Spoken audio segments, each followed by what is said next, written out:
शुक्रिया। शुक्रिया। तारंजलि foundation, I think ये शैलजा सिंह जी हैं जी।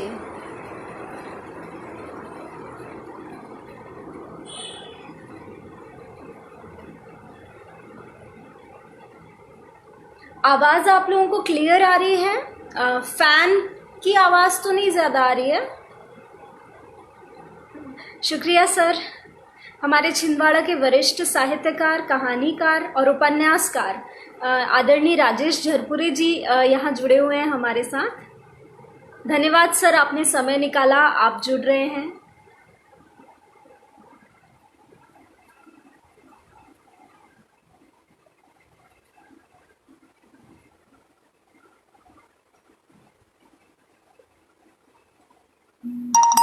आवाज़, मेरी आवाज़ क्लियर आ रही है ना आप लोगों को?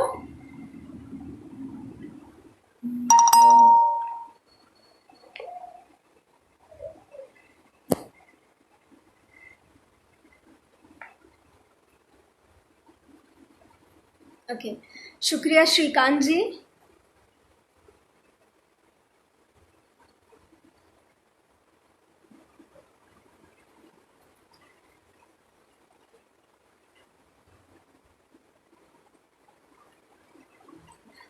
इस लाइव में इस लॉकडाउन में ये काफ़ी एक सकारात्मक पक्ष रहा कि हम टेक्नोलॉजी के माध्यम से आपस में जुड़ पाए। हमने नए नए दोस्त बनाए। शैलजा जी, हमारी दोस्ती अभी अभी हुई है, पर वो मेरी बहुत अच्छी दोस्त हैं। हम 2-3 दिन से बातें कर रहे हैं और बहुत अच्छा लगा आपका पेज जब विज़िट किया कि आप इतनी मेहनत कर रही हैं, इस तरीके से साहित्यकारों को यहाँ लाती हैं और समय समय पर आप लाइव के माध्यम से साहित्य की सेवा कर रही हैं और आपकी अपनी कविताएं भी बहुत अच्छी हैं। मैं तारंजलि फाउंडेशन और आपको भी और इस फाउंडेशन के सभी सदस्यों को भी शुभकामनाएं देती हूँ कि आगे और ये फाउंडेशन बढ़े और हम गर्व से कहें कि अरे हम यहाँ पर लाइव गए थे कभी।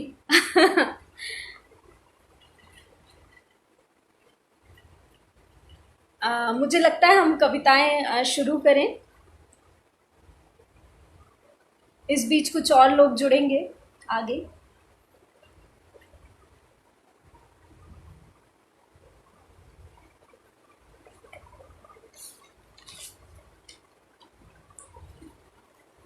शुक्रिया तारा मैम, बहुत शुक्रिया। आप संरक्षक हैं तारंजलि फाउंडेशन की, बहुत शुक्रिया।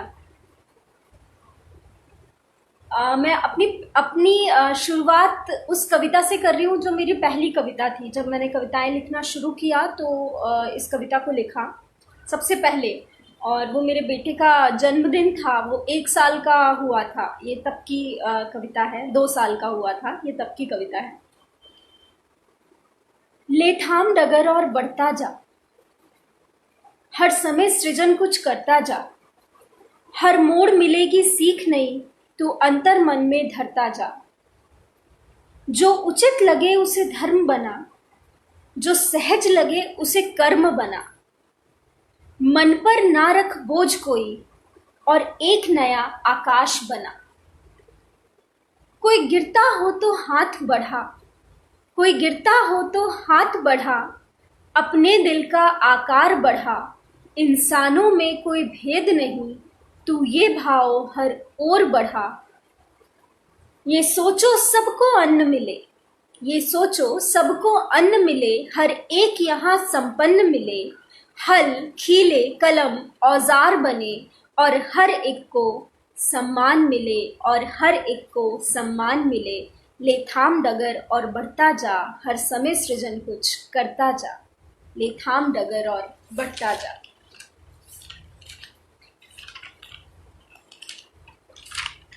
मेरी अगली कविता कुछ ये है कि जब हम लिखने का उद्देश्य कहाँ पाते हैं, हम क्यों लिख रहे हैं, या हमने क्या सोचकर कविता की है। आज जब हम हर तरफ राजनीति देखते हैं, चाहे वो प्रकाशन हो या पुरस्कार हो, या सब अपने अपने गुटों में जब सिमटे हुए हैं, तो लेखक की क्या मंशा है, वो कविता से कहाँ जाना चाहता है, उसी पर ये कविता है।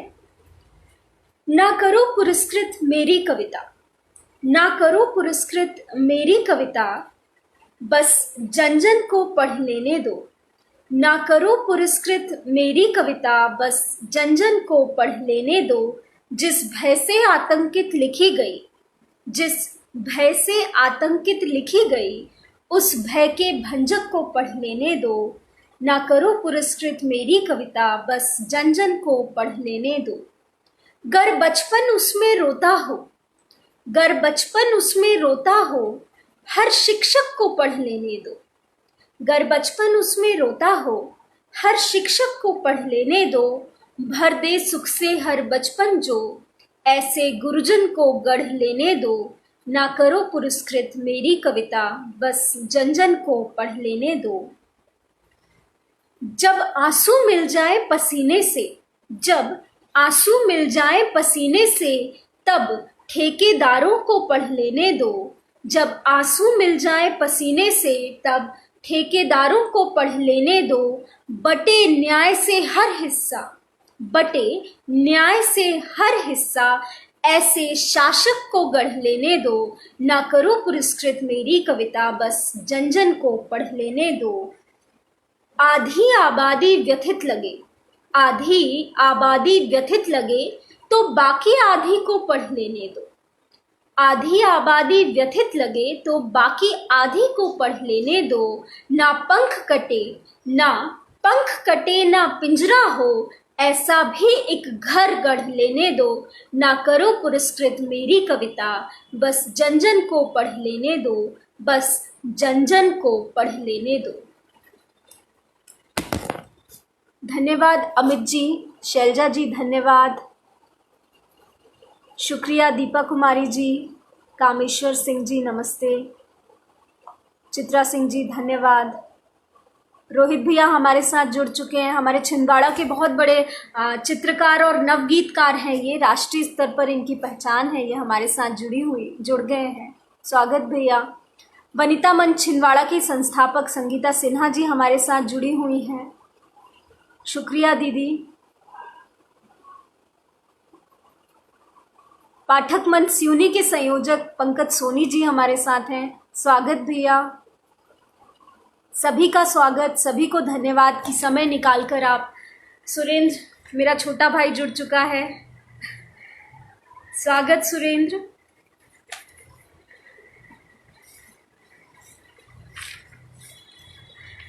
अगली कविता है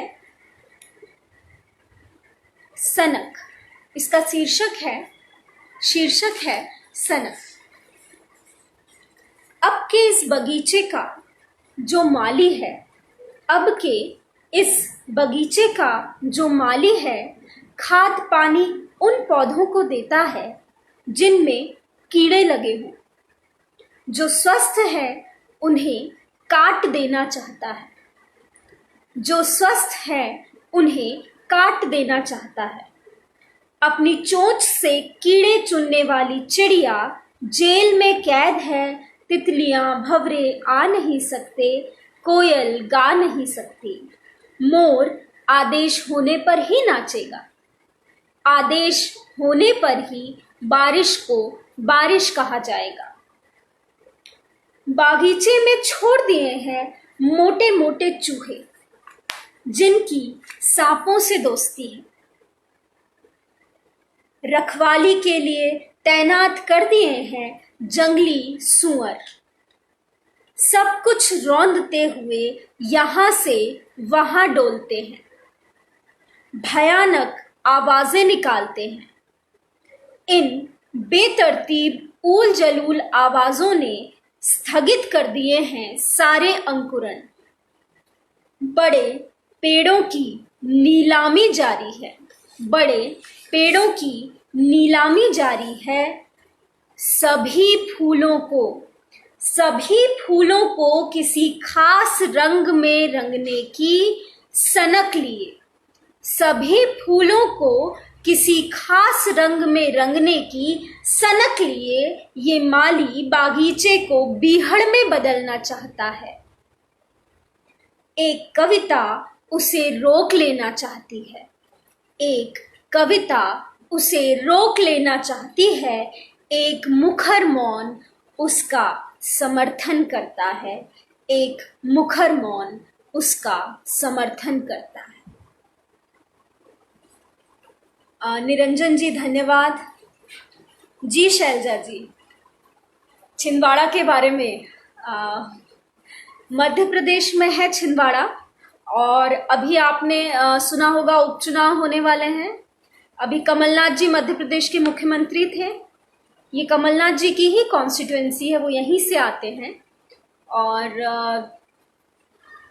काफ़ी अच्छा वेदर रहता है, हम थोड़ा ऊंचाई पर है छिंदवाड़ा, तो यहाँ वेदर बहुत अच्छा रहता है। आसपास पातालकोट है जहाँ आदिवासी रहते हैं, और कुछ समय पहले तक तो वो ऐसी जगह थी जहाँ पर सूरज की रोशनी भी दिन के 12 बजे के बाद पहुँचती थी, पातालकोट जो छिंदवाड़ा के पास है। तो काफ़ी अच्छा है हमारा छिंदवाड़ा। साहित्यिक नज़रिए से देखें तो भी बहुत समृद्ध है। बाबा धरणीधर यहाँ से आते हैं, विष्णु खरे जी छिंदवाड़ा से हैं, और मोहन कुमार डहरिया जी जाने माने कवि हैं जो आज के समय के, वे यहाँ से आते हैं। झरपुरे जी, दिनेश भट्ट जी जो बहुत पहुँचे हुए कहानीकार हैं, वे छिंदवाड़ा से आते हैं। पंकज सोनी जी जिनका एक तितली नाटक पूरे देश में उसके करीब 60 मंचन हो चुके हैं, वे नाटककार, ऐसे नाटककार छिंदवाड़ा से हैं। नवगीतकार और कविता पोस्टरों पे बहुत अच्छा काम है रोहित रूसिया जी, वे हमारे छिंदवाड़ा से आते हैं। और किस किस का नाम लें और क्या क्या छोड़ें, बहुत समृद्ध है छिंदवाड़ा इस मामले में। आंचलिक साहित्य में भी बहुत अच्छी पकड़ है। एक यहाँ पर अवधेश तिवारी जी हैं जो बुंदेली में मुहावरों की उन्होंने एक किताब, मुहावरों को एकत्रित कर कर एक किताब उन्होंने लिखी है। ये है छिंदवाड़ा के बारे में।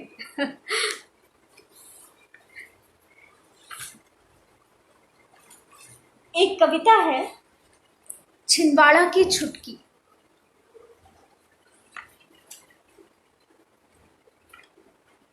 अभी नहीं सीखा था उसने पहचानना अंग्रेजी के अल्फाबेट, हिंदी की वर्णमाला। अभी नहीं सीखा था उसने पहचानना अंग्रेजी के अल्फाबेट, हिंदी की वर्णमाला। आर फॉर रेन और ब बकरी का सीख लेने से पहले उसने जाने, आर फॉर रेन और ब बकरी का सीख लेने से पहले उसने जाने, आर और ब से शुरू होने वाले वो शब्द जिन्हें दुनिया की किसी भी भाषा में शामिल ही नहीं होना चाहिए था।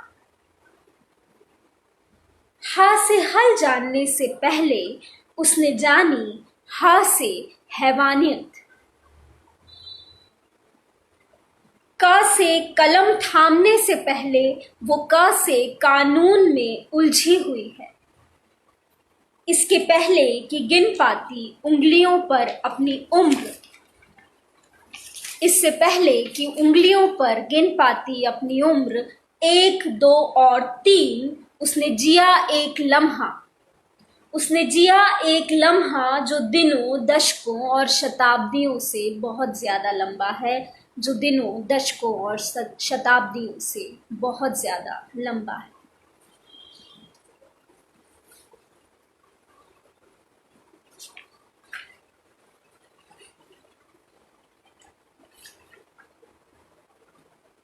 अगली कविता है वर्गेस की। शुक्रिया अभिनव जी, बहुत शुक्रिया। शैलजा जी शुक्रिया, मंजू जी शुक्रिया, प्रमोद जी शुक्रिया। जी निरंजन जी, मैं भी छिंदवाड़ा से आती हूँ जी। अगली कविता का शीर्षक है बर्गेस की परिभाषा के अनुसार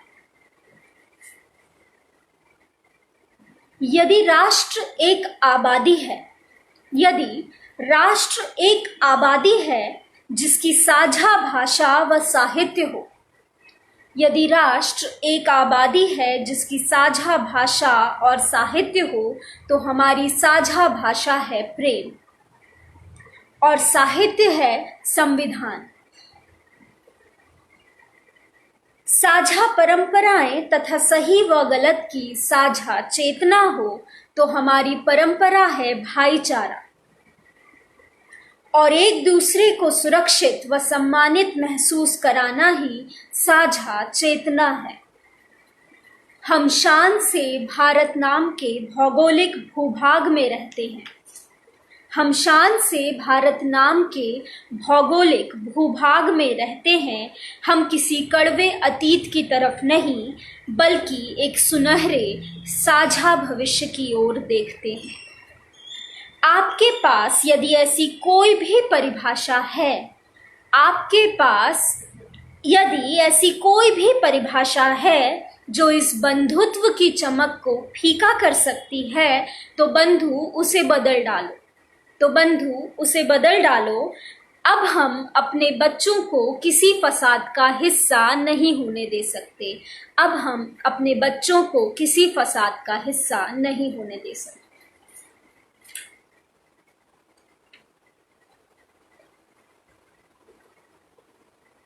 अगली कविता है इमाम हिंद। हो सकता है नाम मिलता हो सकता है नाम मिलता हो, शक्ल और पहनावा भी, लेकिन मेरा राम तुम्हारे राम से बिल्कुल अलग है। मेरे राम का राज तब से है जब जीवन था धर्म नहीं, रंग थे वस्त्र नहीं, भाषा थी भजन नहीं, आस्था थी कर्मकांड नहीं, मन था मंदिर नहीं। मेरा राम सरहदें नहीं जानता, उसके नाम पर कत्ल नहीं होते, उसे चुनाव में पर्चों की तरह नहीं बांटा जाता। मेरा राम वो है जिसे अल्लामा इकबाल इमाम हिंद कहते हैं। मेरा राम सलीब पर चढ़ा है, संभव कर रहा है गुरुद्वारों में लंगर, रोशनी और हवा की तरह मेरा राम किसी की जकड़ और पकड़ से एकदम मुक्त है। मेरा राम किसी की जकड़ और पकड़ से एकदम मुक्त है।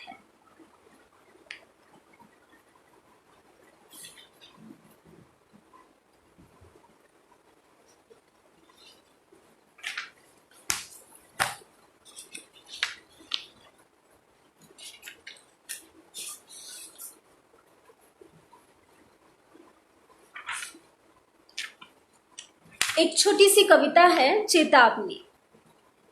क्यों ढूंढते हो मंगलसूत्र मेरी गर्दन में, माथे की बिंदी और मांग के सिंदूर से तय करते हो अपना आचरण। क्यों ढूंढते हो मंगलसूत्र मेरी गर्दन में, माथे की बिंदी और मांग के सिंदूर से तय करते हो अपना आचरण। यदि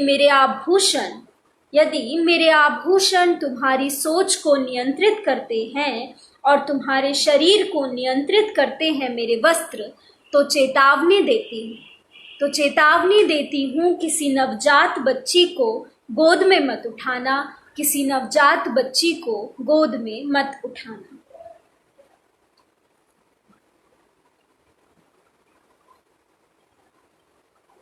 अगली कविता है एक चिंतित जिज्ञासा। अपने भगवान का नाम लेते हुए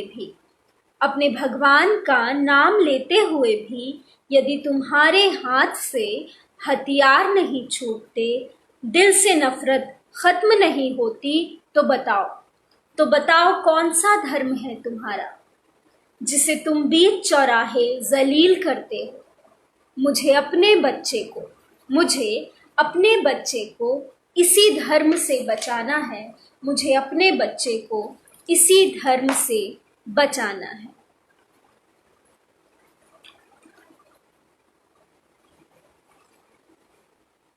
शुक्रिया धनंजय जी। पत्थर, अगली कविता है पत्थर। सुंदरता के मापदंड तय हुए, सुंदरता के मापदंड तय हुए और उन्हें तराश कर सजाया गया।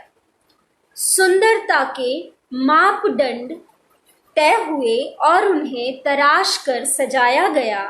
औजार कभी दिखे कभी नहीं भी दिखे, औजार कभी दिखे कभी नहीं भी दिखे। इस दौरान एनेस्थीसिया दिया गया, इस दौरान एनेस्थीसिया दिया गया जो ताउम्र काम करता रहेगा। इस दौरान एनेस्थीसिया दिया गया जो ताउम्र काम करता रहेगा। उनका इस्तेमाल अब इच्छाओं की पूर्ति के लिए होता है, उनका इस्तेमाल अब इच्छाओं की पूर्ति के लिए होता है। ये बात पत्थरों के बारे में है, ये बात पत्थरों के बारे में है।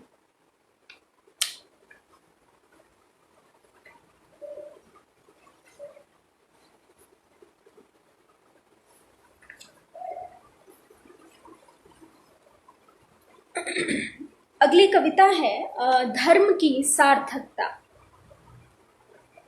मैं उसी दिन जन्मी जिस दिन ये कथा जन्मी। मैं उसी दिन जन्मी जिस दिन ये कथा जन्मी। ठीक उसी वक्त जब एक निरपराध बालक का सिर काट लेने के बाद काटा गया दूसरे बालक का सर। मैं उसी दिन जन्मी जिस दिन ये कथा जन्मी। ठीक उसी वक्त जब एक निरपराध बालक का सिर काट लेने के बाद काटा गया दूसरे बालक का सिर। एक स्त्री क्रोध कर सकती थी, एक केवल आह भर सकती थी। देवता सिर काट सकते थे, सिर काटकर देवता हुआ जा सकता है। पूरा जीवन एक मां की आह सुनते हुए नहीं बिताया जा सकता। मैं इसे कहानी मानते हुए इस आह से मुक्त हुई, अपराध से मुक्त हुई। हाँ, सिर काट लेना अपराध होता है। हिंसा का विरोध ही धर्म की सार्थकता है, हिंसा का विरोध ही धर्म की सार्थकता है।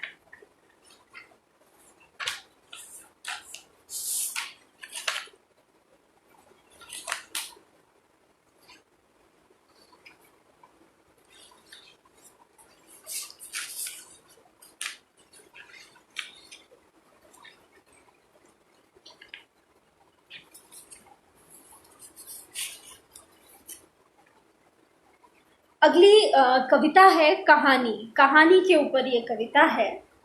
कहानियां सूक्ष्म जीवों की मानिंद हमारे आसपास, हमारी देह के ऊपर और भीतर रही।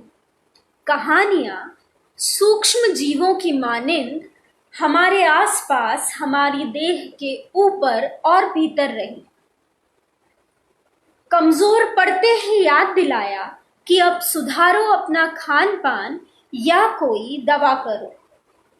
लगभग हर जीव ने अपनी संतानों की कोशिकाओं में सुरक्षित किया रंग, बनावट और चाल ढाल में एक जैसा बने रहने का राज।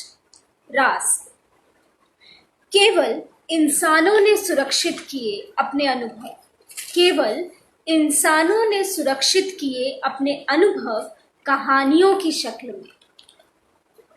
कहानियों ने ही बनाया हमें सबसे समझदार, सबसे होशियार।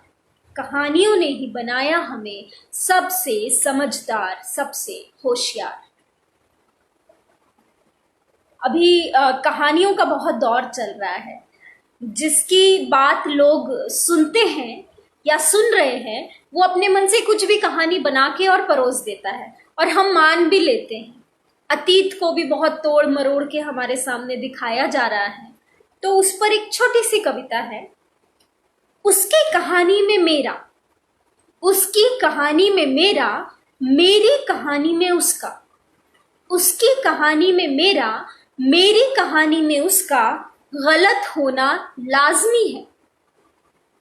उसकी कहानी में मेरा, मेरी कहानी में उसका गलत होना लाजमी है। पर कहानी सुनना एक बात है, मान लेना दूसरी, और तीसरी सबसे ज्यादा जरूरी बात है कहानी में सच को खोजना, कहानी में सच को खोजना।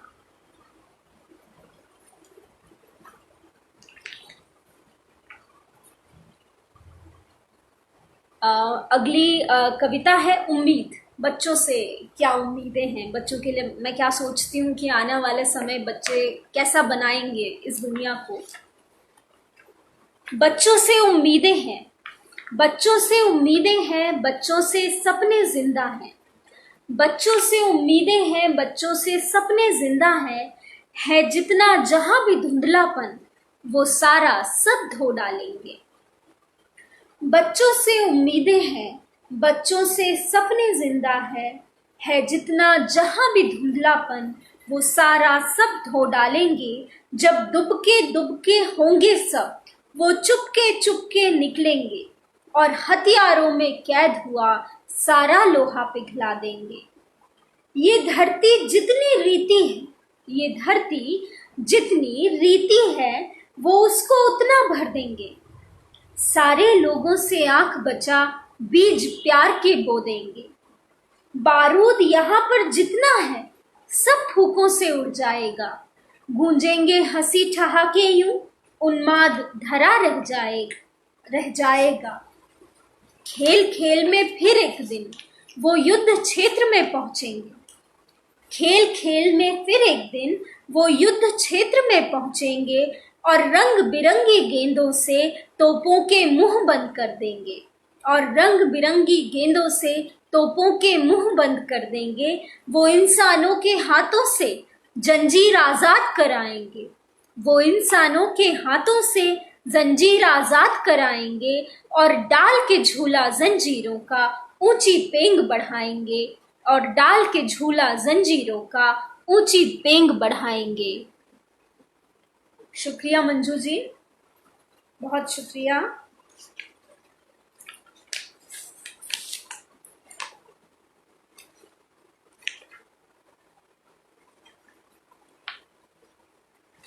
अगली कविता है धरती की वसीयत। बच्चे कह रहे हैं, बच्चे कह रहे हैं, मटर हरी नहीं लाल होनी चाहिए। बच्चे कह रहे हैं, मटर हरी नहीं लाल होनी चाहिए। गाजर पीली, धनिया नीली, भिंडी सतरंगी होनी चाहिए। बच्चे कह रहे हैं, मटर हरी नहीं लाल होनी चाहिए। गाजर पीली, धनिया नीली, भिंडी सतरंगी होनी चाहिए। फूलों के पेड़ ऊंचे, फलों के नीचे होने चाहिए। फूलों के पेड़ ऊंचे, फलों के नीचे होने चाहिए। या तो कैरी अमरूद रंग बदल दे, या फिर पत्तियां सफेद होनी चाहिए। उनका चीजों को यथावत स्वीकार न करना, उनका चीजों को यथावत स्वीकार न करना भविष्य में बदलाव का सूचक है। उनके दिमाग से निकलकर एक दिन यह सब, उनके दिमाग से निकलकर एक दिन यह सब हमारी आंखों के सामने होगा। वे एक दिन अस्वीकार कर देंगे जातियां और प्रथाएं, छोटा या बड़ा होने की, स्त्री या पुरुष होने की परिभाषाएं। वे एक दिन खोज लेंगे धरती की वसीयत, किसको कितना मिलना है, किसको कितना मिलना है तय हो जाएगा एक दिन। किसको कितना मिलना है तय हो जाएगा एक दिन।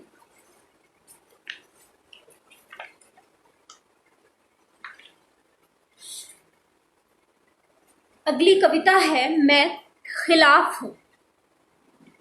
खून से लथपथ कुछ बच्चे, खून से लथपथ कुछ बच्चे अभी अभी माँ की कोख से बाहर निकले हैं वहां। खून से लथपथ कुछ बच्चे अभी अभी माँ की कोख से बाहर निकले हैं वहां, कुछ ने अभी अभी खोली हैं आंखें, कुछ ने अभी अभी खोली हैं आंखें, किसी रंग से उनका कोई वास्ता नहीं। कुछ ने अभी अभी खोली हैं आंखें, किसी रंग से उनका कोई वास्ता नहीं।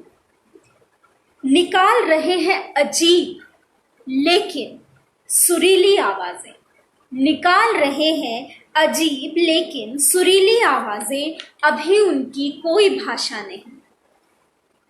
दुनिया की किसी भी लिपि से मुक्त, दुनिया की किसी भी लिपि से मुक्त, उनकी आड़ी तिरछी लकीरों में छिपी है ब्रह्मांड की सबसे सुंदर अभिव्यक्ति। उनकी आड़ी तिरछी लकीरों में छिपी है ब्रह्मांड की सबसे सुंदर अभिव्यक्ति। वहां भी यहाँ की ही तरह बस्ता टांगे घर से निकले हैं हजारों बच्चे। वहां भी यहाँ की ही तरह बस्ता टांगे घर से निकले हैं हजारों बच्चे। माओ ने अभी अभी समेटा है चौका, आंखें टांग दी हैं दरवाजे पर। माओ ने अभी अभी समेटा है चौका, आंखें टांग दी हैं दरवाजे पर। और इसीलिए मैं खिलाफ हूँ, और इसीलिए मैं खिलाफ हूँ हर उस शख्स के जो किसी भी देश के नाम के आगे या पीछे, जो किसी भी देश के नाम के आगे या पीछे अपमानजनक संबोधन लगाकर साबित करना चाहता है अपनी देशभक्ति। मुझे लगता है जिंदा रहना चाहिए हर देश। मुझे लगता है जिंदा रहना चाहिए हर देश के लिए कहा जाना चाहिए जिंदाबाद। मार डाली जानी चाहिए नफरत, जो कुछ लोगों के दिल में यहाँ भी है वहां भी, जो कुछ लोगों के दिल में यहाँ भी है वहां भी।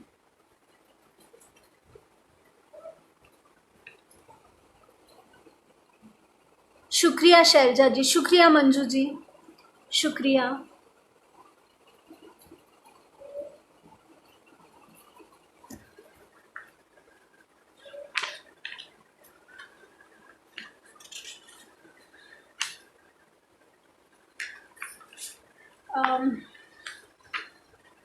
एक कविता है, औरत जा चुकी है। आदमी दिन रात पुकारता है औरत का नाम। आदमी दिन रात पुकारता है औरत का नाम। फिर एक दिन औरत कहती है, मैं नहीं होना चाहती कोल्हू में जुता हुआ बैल। आदमी सहजता से मुस्कुराता है, उसके पास बैल का विकल्प है। अब वो दिन भर पुकारता है विकल्प को, और रात में पुकारता है औरत को। अब औरत कहती है, मैं नहीं होना चाहती नींद की गोली। अब औरत कहती है, मैं नहीं होना चाहती नींद की गोली। आदमी मुस्कुराता है असहज होकर। नींद की गोली का कोई आसान विकल्प नहीं। आदमी झुंझलाकर कहता है, यहां रहती ही क्यों हो, चली क्यों नहीं जाती। चली जाओ। औरत चली जाती। जिन बच्चों के बाप नहीं होते उनका बचपन बहुत कठिन होता है। माँ रात भर यही सोचती है। सवेरे उठती है, बच्चे पुकारते हैं माँ। माँ का कोई विकल्प नहीं। घरों में माँ रहती है। औरत कब की जा चुकी है। औरत कब की जा चुकी है।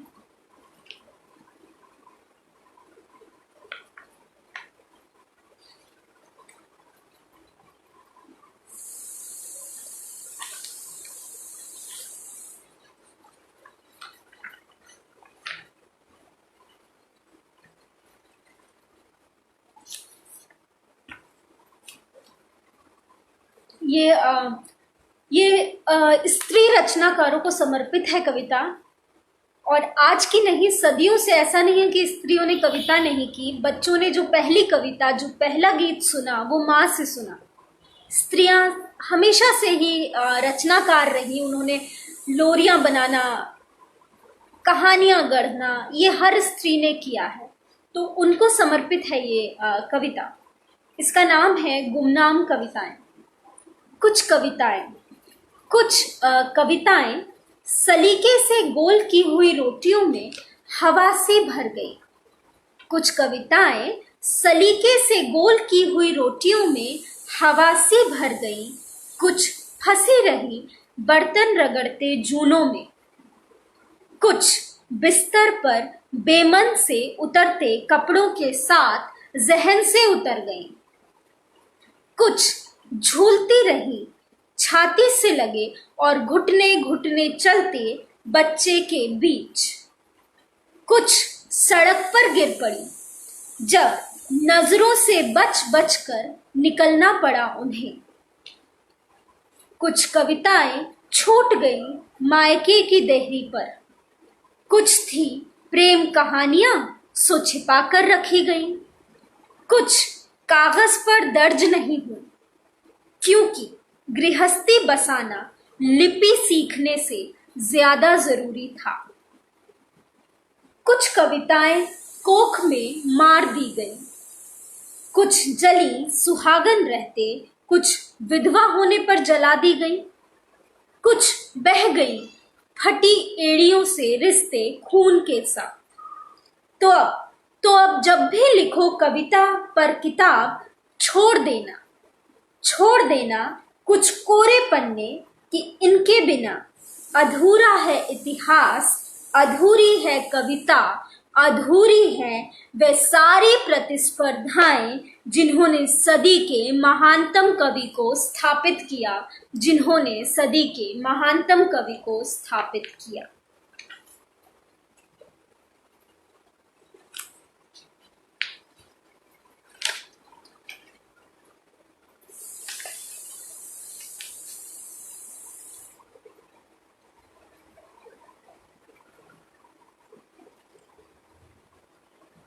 एक हल्की फुल्की कविता है, मैंने अपने बेटे के लिए लिखी थी ये कविता।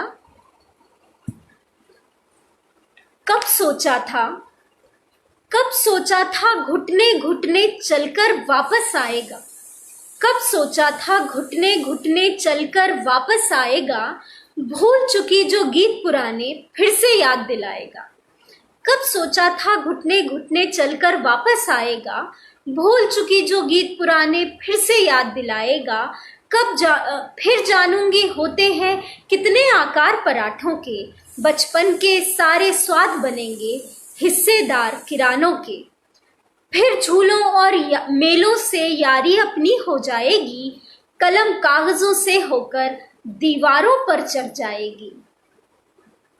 और जब नखरों में उलझी उसे मनाऊंगी। और जब नखरों में उलझी उसे मनाऊंगी। बड़ी बड़ी उलझन भी फिर मैं याद कहाँ रख पाऊंगी। खुश होकर वो जब भी मुझको गले लगाता है। खुश होकर वो जब भी मुझको गले लगाता है। मन के भीतर सोया बचपन फिर जागृत हो आता है। मन के भीतर सोया बचपन फिर जागृत हो आता है। जी बिल्कुल चली है दीवार पर पूरे घर पर हमारी दीवारों पर कलम ही चली हुई है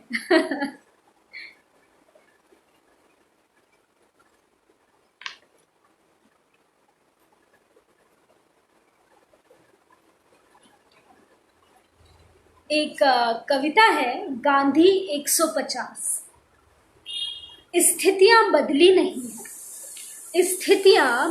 नहीं है। आज भी खड़े हैं बापू भीड़ के बीच वैसे ही। स्थितियां बदली नहीं है। आज भी खड़े हैं बापू भीड़ के बीच वैसे ही। उसी तरह बढ़ रहा है गोडसे उनकी तरफ। फर्क इतना है कि अब छुपते छुपाते नहीं, सर उठाकर चल रहा है। गांधी के आसपास की भीड़, गांधी की भीड़ होने के अहंकार में अंधी और बहरी हो चुकी है। भीड़ में होड़ है गांधी की भीड़ हो जाने की, भीड़ में होड़ है गांधी की भीड़ हो जाने की। गांधी की लाठी में झाड़ू बांध देने पर मुझे कोई ऐतराज नहीं। गांधी की भीड़ में, गांधी की लाठी में झाड़ू बांध देने पर मुझे कोई ऐतराज नहीं, पर हत्यारी भीड़ के हाथों की लाठी को गांधी की लाठी बताने पर आमादा है लोग। पर हत्यारी भीड़ के हाथों की लाठी को गांधी की लाठी बताने पर आमादा है लोग। बस इसी तरह आज का गोडसे आज के गांधी की हत्या कर देगा। तुम गांधी की भीड़ होने पर इतराना, तुम गांधी की भीड़ होने पर इतराना। हत्या के पहले आज भी हाथ जोड़कर खड़ा है गोडसे। हत्या के पहले आज भी हाथ जोड़कर खड़ा है गोडसे।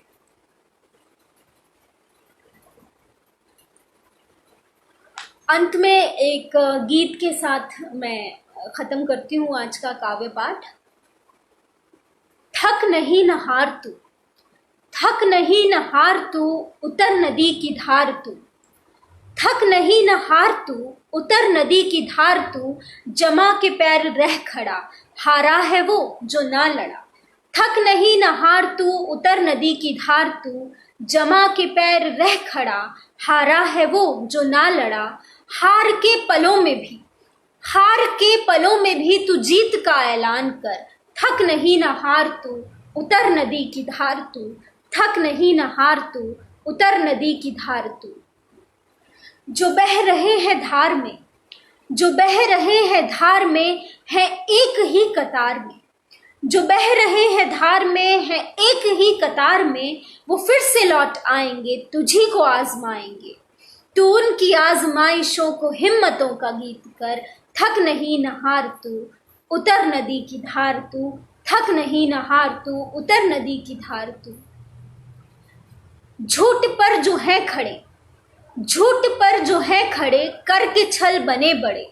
झूठ पर जो है खड़े करके छल बने बड़े। इनके जो नकाब हैं चमकते बेहिसाब हैं। झूठ पर जो है खड़े करके छल बने बड़े। इनके जो नकाब हैं चमकते बेहिसाब हैं। तू इस चमकते झूठ को फिर से बेनकाब कर। थक नहीं न हार तू, उतर नदी की धार तू। थक नहीं न हार तू, उतर नदी की धार तू। धन्यवाद आप सभी का, बहुत बहुत धन्यवाद कि आप इस लाइव से जुड़े। और विशेष तौर पर तारांजलि फाउंडेशन से शैलजा सिंह जी का, डॉक्टर तारा सिंह जी का जो संरक्षक हैं, सचिव सुनीता चौहान जी का, यशपाल सिंह चौहान जी का, राजवीर सिंह जी, रवि पांडे जी, अर्जुन शुक्ल जी, आप सभी का बहुत आभार कि आप तारांजलि फाउंडेशन के माध्यम से साहित्य की सेवा कर रहे हैं। मुझे यह अवसर दिया। धन्यवाद।